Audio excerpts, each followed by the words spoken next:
సాధారణంగా ఎక్కడైనా ఒక పోలీస్ కేసు లేదా ఒక పిటిషన్ వస్తే పిటిషన్ నుంచి ఏ ఇన్వెస్టిగేషన్ ఏజెన్సీ అయినా, అది సిబిఐ అయినా లేదా సిబిసిఐడి అయినా లేదా మరో ఒక పోలీసు అధికారి అయినా, ఆఖరికి ఒక సబ్ ఇన్స్పెక్టర్ అయినా, ఒక్కొక్క ఆధారాన్ని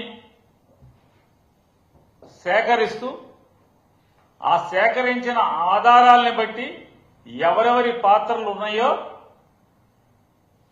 ఆ రకంగా కేసును బిగించుకుంటూ వెళ్తుంటారు. కానీ ఇక్కడ అంత ఆత్రం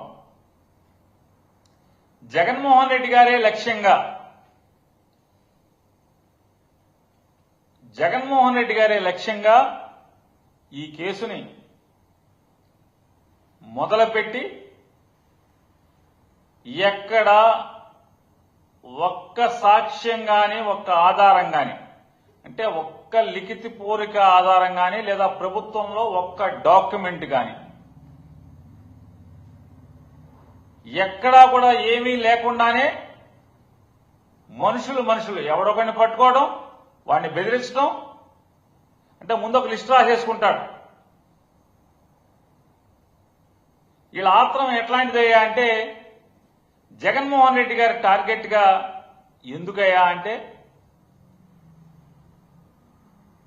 చంద్రబాబు నాయుడేమో 3,300 కోట్ల లక్ష్యంగా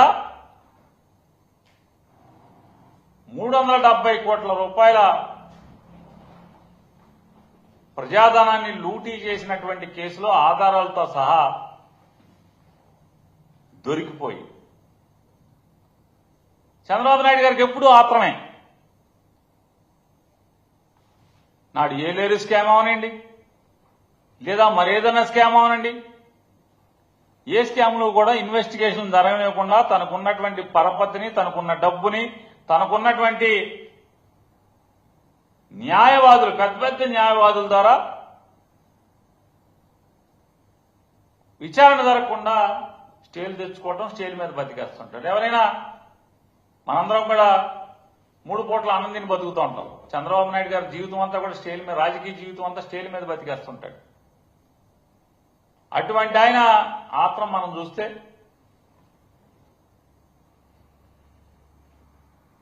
స్కిల్ స్కామ్ లో కూడా అదే ఆత్రం. ఆ స్కిల్ స్కామ్ లో దొరికిపోయి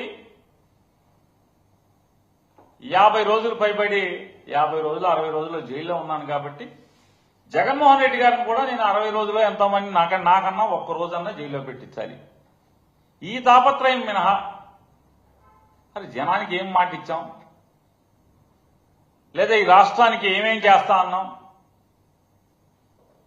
సంపద సృష్టిస్తామని చెప్పని రీళ్ల మీద రీళ్లు చెప్పి అరిగిపోయిన రీళ్ళెళ్ళే సందు గొందు లేకుండా ఊరూరా సంపద సృష్టి అని చెప్పుకుంటూ తిరిగారు కదా. ఆ సంపద సృష్టి లేదు, జనాలకు ఇచ్చిన హామీలు లేదు, ఈ రాష్ట్రంలో అభివృద్ధి లేదు. లేదా జగన్మోహన్ రెడ్డి గారు మొదలుపెట్టి సగంలో వదిలేసినటువంటి అభివృద్ధిని కొనసాగించడం లేదు, అన్ని ఆపేయటం, అమ్మేయటం. ఈ ఆత్రంలోనే ఆయన ఐఏఎస్ అధికారులు, అయ్యా స్కిల్ డెవలప్మెంట్ లో విద్యార్థులకు ఎంతమందికి విద్య నైపుణ్యత నేర్పించారో నేర్పించిన లెక్కలను బట్టి మాత్రమే బిల్లులు చెల్లించాలి అని చెప్పి పదే ఫైల్లో రాసినా కూడా, అంటే స్కిల్ డెవలప్మెంట్ అనేది ఎంత చిన్న వ్యవస్థ. దానిలో ముఖ్యమంత్రి అనేవాడు 5 సార్లు 6 సార్లు మీటింగులు పెట్టి, ప్రత్యేకమైన మీటింగులు పెట్టి డబ్బు ఇచ్చేయండి అని చెప్పని సంతకాలు పెట్టి, ఎవడు పెట్టాడు ఈ సంతకాలు? నువ్వే కదా, ఫైల్ నీయే కదా. స్కిల్ డెవలప్మెంట్ లో సంతకాలు ఎవడే?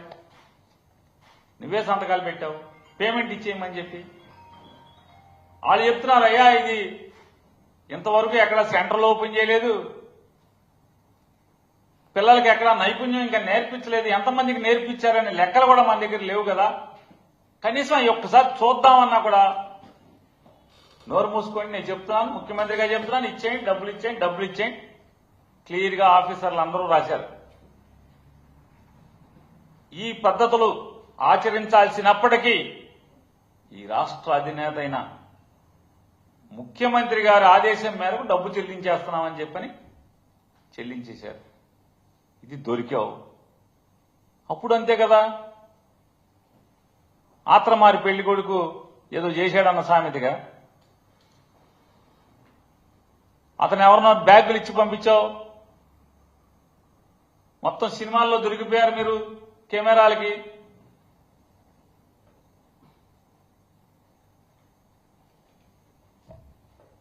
వచ్చి రాని ఇంగ్లీష్లో అవర్ పీపుల్ బ్రీఫ్డ్ మీ, నువ్వు ఓటేయి మనం చూసుకుంటా, నేను చూసుకుంటా అని చెప్పి మాట్లాడి తంతు అంతా కూడా. ఏ రోజన్నా ఒక్కరోజన్నా ఆ వీడియోలో నేను కాదు మాట్లాడింది అని, లేకపోతే నేను అతనితో మాట్లాడలేదని కానీ ఒక్కరోజు కూడా మాట్లాడాలి చంద్రబాబు నాయుడు.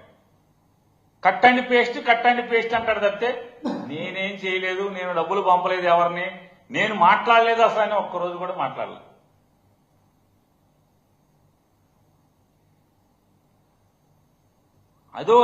అదే ఆత్రం అయితే ఈ స్కిల్ డెవలప్మెంట్ ఆత్రం. ఇటువంటి తప్పులు చేసి పాపాలు చేసి దొరికింది చంద్రబాబు నాయుడు. ఈ లిక్కర్ కేసులో ఎక్కడన్నా జగన్మోహన్ రెడ్డి గారి సంతకం, లేదా ధనంజయ రెడ్డి గారి సంతకం, లేదా ఓఎస్డీ కృష్ణమోహన్ రెడ్డి గారి సంతకాలు, లేదా ఇలా చేయండి వ్యాపారం అనే ఆదేశాలు ఇస్తూ ఎక్కడన్నా రాతపూర్వకమైన ఆదేశాలు ఎక్కడన్నా ఉన్నాయా? పోనీ ఏ అధికారైనా ఇలా తప్పు జరిగిందని చెప్పని ఎవడని చెప్పాడా? అప్పట్లో పనిచేసినటువంటి ఏపీ బెవరేజెస్ కార్పొరేషన్ ఎండీని విపరీతంగా మీ పోలీసులు సిట్టు, ఎవడా ఏ సిట్ అంటే అసలు మామూలుగా జగన్మోహన్ రెడ్డి గారి ప్రభుత్వం పడిపోయి చంద్రబాబు నాయుడు రాగానే వెంటనే సిఐడికి ఒక అధికారిని వేశారు, వినీత్ బ్రిజ్లాల్ అనేటువంటి ఒక అధికారిని వేశారు. ఆయనకి ఆగస్టు మాసంలోనే ఎప్పుడనో నికార్స్ అయిన ఒక ఆఫీసర్ ఉన్నాడు, చరిత్ర పుటల్లో నిలిచిపోతాడు. చాలా పెద్ద ఆఫీసర్, ఎలక్షన్లు నడిపాడు, తర్వాత సారాకి సెక్రటరీగా వచ్చాడు. అసలు అతని గురించి స్టోరీలు చెప్పుకోవాలి, మామూలు స్టోరీలు కాదు. అతను తంతు, అతను 2024 యాసకాలం వరకు అతను చేసిన తంతులు, అతను వన్నెలు చిన్నెలు, అదో పెద్ద పుస్తకం రాసేయచ్చు అసలు మామూలుగా. అతను సారాకి సెక్రటరీగా వచ్చాడు. ఆ సారాకి సెక్రటరీగా వచ్చి సారా శాఖకి ఎవరో ఒక అతను పిటిషన్ ఇచ్చాడంట, సారాలో అక్రమాలు జరిగినాయని. వెంటనే నాకు వారం రోజుల్లోపు కావాలని 9 రోజులు ఆయన దగ్గర పెట్టుకుని, ఓ వారం రోజులు నాకు 9 రోజుల్లో నాకు ఇచ్చేయండి అని చెప్పి కిందకి రాస్తాడు. 9 రోజుల్లో కింద నుంచి పైకి వచ్చేస్తాడు. వెంటనే అతను సిఐడికి కంప్లైంట్ పెట్టేస్తాడు. సిఐడి ఎఫ్ఐఆర్ కడుతుంది సెప్టెంబర్ మాసంలో లేనప్పుడు. ఆ వినీత్ బ్రిజ్లాల్ అనే ఆయన సిఐడి బాస్. ఆయన మొత్తం ఏంటి యాత్రం, ఈ నికార్స్ అయిన పనోడు 24 యాసకాలం దాకా అద్భుతంగా నీతివంతంగా ధర్మబద్ధంగా ఉద్యోగం చేసినట్టు పనోడు అసలు ఏం పిటిషన్ పంపించాడా అని చెప్పి మొత్తం చదివి చూసుకుని విచారణ చేసి ఇందులో ఏం ఆధారాలు లేవు, ఈ కేసు మేము నడపలేము అని చెప్పి తెగేసి చెప్పాడు. తెగేసి చెప్తే జగన్మోహన్ రెడ్డి గారి ప్రభుత్వం ఉన్నప్పుడు చాలా మామూలుగా అసలు నీతి కవులు తెగ చెప్పేవాడు ఆయన. పోలీసుల్లో పెద్ద ఉద్యోగం కోసం మామూలుగా ఎంత కక్కుర్తి పడ్డాడంటే అంత కక్కుర్తి పడ్డాడు. అతను బెదిరించాడు. బెదిరిస్తే ఆ బెదిరించినటువంటి బెదిరింపులకు అతను వెంటనే రిజిగ్నేషన్ లెటర్ మొఖాన్ని కొట్టాడు. మా దగ్గర నీతులు చెప్పి ఇక్కడ దాఖలు నాకినటువంటి ఆ పెద్ద పోలీసు అధికారికి మొఖాన రిజిగ్నేషన్ కొట్టాడు. మళ్ళీ బతిమాలి రిజిగ్నేషన్ వెనక్కి తీసుకుని వీడితో పని అయ్యేది లేదు, ఇది మనకి చెప్పు చేతల్లో ఉండే మనిషిలాగా లేడు, నిక్కచ్చిగా పనిచేస్తున్నాడని చెప్పని ఎత్తుక్కున్నారు. ఎవడరా మనకి సిట్ అంటే సిట్టు, స్టాండ్ అంటే స్టాండ్ ఎవడుంటాడా అని చెప్పి ఎత్తుక్కుని అట్లాంటి మోకనంతా ఏరి సిట్ అని ఒక మొటాన్ని పెట్టి ఆ సిట్లో వీళ్ళు సిట్ అంటే సిట్టు, స్టాండ్ అంటే స్టాండ్ అనే వాళ్ళందరం కూడా వేసుకుని ఇక కథ జగన్ గారి దగ్గర నుంచి కిందకి మొదలెట్టినటువంటి కథ ఎక్కడి నుంచి తెర మీద ప్రతిరోజు మనందరం చూస్తున్నాం. మనందరికీ తెలుసు ఏం జరగబోతుంది, చిన్నపిల్లడినే చెప్పే పరిస్థితి. ఇటువంటి ఈ తప్పుడు పనులు చంద్రబాబు లాగా ఆత్రంమారి పనులు ఎట్లా ఉంటాయి అంటే రూపాయి కోసం కక్కుర్తి ఎట్లా ఉంటుందో చంద్రబాబు గారు అనేది చిన్న ఉదాహరణ. 2015లో ఆయన ముఖ్యమంత్రి అయ్యాడు, 14లో అయ్యి వెంటనే 2015కి వచ్చేప్పటికీ అప్పట్లో ఉన్నటువంటి ఒక సారా శాఖ కమిషనర్ గారు ఆయన ముఖ్యమంత్రి గారి మహజర్కి ఒకటి పంపిస్తాడు. ఏమనంటే ప్రివిలేజ్ ఫీజు, బారుల మీద ఉన్నటువంటి ప్రివిలేజ్ ఫీజుల్ని పెంచాలి భారీగా అని చెప్పని ముఖ్యమంత్రి గారికి క్యాబినెట్కి పంపిస్తాడు. క్యాబినెట్